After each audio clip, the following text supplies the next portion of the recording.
Salam dəyərli tamaşaçılarımız. Daimi izləyicimizin müraciəti əsasında bu gözəl çiçəklərin əhatəsində florist peşəsinin incəliklərini öyrənməyə gəlmişik. Hər vaxtınız xeyir olsun Bədəl bəy. Təşəkkür edirik öncə bizi qəbul etdiyinizə görə. Hər kəs öyrətmək istəmir bildiyi peşənin incəliklərini, amma siz bunu istədiniz. Çox sağ olun. Gənclərə nə tövsiyələr verəcəksiniz? Az sonra biz sizdən bunları öyrənəcəyik. İlk öncə öyrənmək istəyirəm ki, sizdə bu həvəs necə yarandı? Siz necə oldu ki, florist olmaq qərarına gəldiniz? Bunun bir tərəfdən rəssamlığa da aidiyyəti var. Rəssamlıq Akademiyasının tələbəsiyəm. Güllərlə məşğul olmaq, floristika bir növ rəssamlıq kimi bir şeydir, incəsənət kimi bir şeydir. Oradan maraq yarandı. Yəni işə başlamışam 2017-də. 2017-dən bəri öyrənə gəldim. Necə oldu? Məktəbi bitirdiniz, sonra rəssamlıq? Yox, həm oxuya belə işlədim. Oxuya artıq işləyirdiniz. Hə, necə oldu? Çıraq oldunuz kiminsə yanında? Köməkçi kimi işlədim, bəli. Orada öyrətdilər. Nə gözəldir. Mənim ən sevdiyim gülдөр amaşka. Çoban yastığı. Matrikariya. Matrikali? Matrikariya. Matrikariya. Bəli. Nə çətindir. Çoban yastığı ondan rahatdır ki. Özümüzə daha yaxındır. Deməli, bu gülləri, buketi yığarkən önəmlidirmi rənglərin bir-biri ilə uyğunluğu? Əlbəttə, əlbəttə. Buket maksimum 3 rəngdən ibarət olmalıdır. 2 rəng olsa daha qəşəng görsənər. Maksimum 3 rəng. O rənglərdəki bir-birinə, tonlara uyğun olan rəngləri seçərək yığmaq olar. Bəs dilində imkan vermişsiniz danışaq. İstəyək. Bədəl bəy, florist olmağın ən sevdiyiniz tərəfi hansıdır? Ən sevdiyim tərəf yaradıcılıqla məşğul olmaq. Öz fikrimi, içimdəki bütün hisslərimi buket düzəldərək, yəni buketlə ifadə edirəm.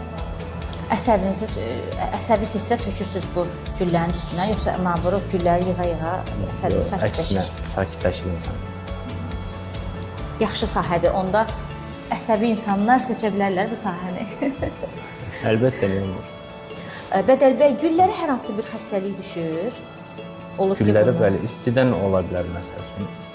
Ona görə burada soyuq şəraitdə saxlanılır, düzdür. Amma nəzərə alsaq ki, evdə belə bir temperatur olmur. Onda necə qorumaq olar, necə saxlamaq olar gülləri? Otaq şəraitində normal temperaturda, çox isti olmayan bir otaqda, soyuq suda saxlamaq olar. Məsələn, bizdə dərman var, krizal, adı krizal. O güllər üçün ona sırf dərmandır. Onu hədəf suya töküb bir dənəsini vazaya qarışdırdıqdan sonra gülləri əlavə edirik. Və 2 gün sonra həmin güllərin suyunun dəyişən vaxtı, suyun təzəliyi. 2 gündən bir dəyişməlidir. 2 gündən bir dəyişməlidir. Yəni imkan olsa alt hissələri bu hissədən kəsilməlidir. Bəli, çarpaz formada belə kəsmək lazımdır ki, suyu rahat içəbilsin. Bədəl bəy, bu sahədə işləmək üçün hansı bacarıqlara sahib olmaq lazımdır sizcə? Məsəl üçün bir gənc var, özünə peşə seçə bilmir ki, hardan başlasın, hansı sahəni seçsin. Bildiyimiz kimi xarakteri xüsusiyyətlər önəmlidir də peşə seçimində. Sizcə bu sahəni peşəkarı olmaq üçün, yaxşı işləmək üçün və uğur qazanmaq üçün hansı xüsusiyyətlərə sahib olan bir insan olmalıdır? Nə tələb edir bu iş? Birinci zövq məsələsidir. Zövqlü olmalıdır. Zövqlü olmalıdır, bəli, zövq məsələsidir. İkinci qavrama qabiliyyətidir. Məsələn, mənə öyrədəndə bunları bir-bir yığılışına, spiralına, formasına, bunun notka formasında olur, yumru formada olur buketlər, hər birinin öz texnikası var.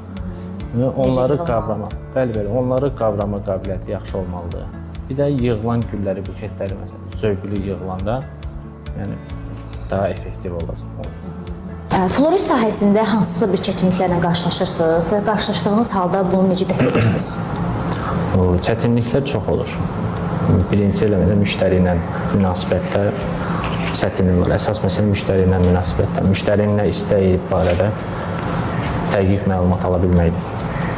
Yəni maksimum dərəcədə çalışırıq ki, müştəri narazı getmir. Şükür Allah, hələ ki narazı gedən müştərilərimiz olmuyor. Hələ ki belə irəliyə doğru davam edir. Olur ki, misal üçün müştəri deyir ki, uyğun olmayan bir güllərdən deyir ki, bunu qoy, onu qoy, ondan düzəlt, bundan düzəlt. Olur elə bir hal. Olur, bəli. Müştəri istəyini biz əsas önəm veririk. Qarışdırıb verirsiniz də nə istədir? Yoxsa deyirsiniz ki, bundan bu olsun. Biz məsləhət görürük. Falan gülü məsələn nə ilə yaraşır, nə qəşəng görsənir, rəng tonu nəyə uyğun gəlir. Biz məsləhət veririk. Elə adam olur ki, məsələn, deyir mənim xanımım bu gülləri sevir, mən bu gülləri istəyirəm. Yəni o problem deyil, müştərinin istəyi əsas önəmlidir. Dəyərli izləyicilərimiz, növbəti buraxılışlarımızda hansı peşənin incəliklərini öyrənmək istəyirsinizsə, rəylərdə mütləq qeyd edin. Gül mağazasına sizə qalacaq. Çox sağ olun, çox təşəkkür edirəm. Çəkilişdə göstərdiyi dəstəyə görə Ole Gül mağazasına təşəkkürümüzü bildiririk.